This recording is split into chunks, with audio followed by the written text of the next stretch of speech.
All right, so now that we're more comfortable with reading the notes on the staff, we want to connect it to the violin itself. So this is a diagram of the fingerboard, right? You can kind of see the scroll and the pegs right here. And this is each of the strings, and each of these little circles is where your fingers go. So like first finger, second finger, third finger, and then we're not using the pinky yet, but this would be the fourth finger.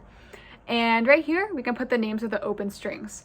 So the lowest string is all the way down here. This is the G string. And then next to G, right, is D, and then comes A, and then comes E, right? So just like that.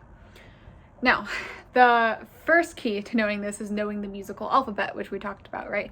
A, B, C, D, E, F, G, A, B, C, D, E, F, G. So key is remembering after G, there is no H. You go right back to A and it keeps repeating. So after we play our open G, one step up from that is our first finger. So what comes after G in the musical alphabet, right, is A. So that's where our A goes for first finger. And then we keep going up from there. So second finger, we're going on with the alphabet, right? A, B, third finger, C. And this is where it's interesting. Now I know we're not really putting down our fourth finger yet. We're going to soon. But right here, after C comes D. And the interesting thing is, we also have open D that comes right after. So you're gonna find times where you can either put your pinky down for your D, or you can just do the open D. But for now, we're just gonna keep going. After D, next thing that comes is E, right? So your first finger is E. And then we go here to F, and this isn't just F, this is F sharp, right? And we can talk about that another time. And then G, and of course after G comes A, which leads us to our open A string, right? So it's this pattern of going up by steps and filling out the rest, right? A, that would be B, and then here we call this C sharp on the A string when your second finger is next to the 3. We go to D, and then E, and of course fourth finger E, right, is to the E string. And then our first finger is F, but it's not just F, this one's also called F sharp. And then 2 is G sharp, 3 is A, right? We're just going up the musical alphabet. And then fourth finger would be B. So if we had a higher string than the E string, it would be the B string, but we don't have that.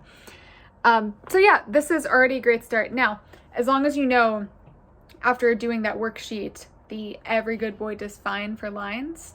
And then for spaces, think what rhymes with space, face, right? F-A-C-E, that's going from the bottom up.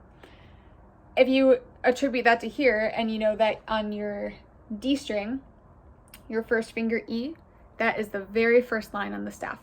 And then that helps connect to everything else, right? So every good boy does fine, connects right to the staff. And then for the spaces, here's your F. F is that first space. And then F-A-C-E. And yeah, that's a really great start to how we can connect this. But as soon as you're comfortable with this, right, this will help you with your arpeggios too. You can memorize your arpeggios thinking of the fingerings, right? Just like, oh, okay, I know it's open 2 and then open 3. But that's not gonna help you when we get to more advanced arpeggios because we're actually gonna add on from this. The key is remembering 1, 3, and 5. Scale degrees, 1, 3, 5. So you know for G, I know it's G, B, D. And for D, I know it's D, F sharp, A, right? And then when we do A major next time, I know it's A, C sharp, E. So this video is just kind of intended to help get you a little more familiar with the fingerboard. I hope that helps. And once we start working on that worksheet, right, and I can take a look at it, then we'll start connecting that and talking about notes that go above the staff or below the staff. And key to knowing how to figure out those notes is knowing the musical alphabet, right? Because if you're just going one step above the staff, you're going to start with that top note and go up, F, G, A, B. And that's how you figure out the notes. And then if you're going up by step, you just add another finger or drop another finger. So I hope that this helps.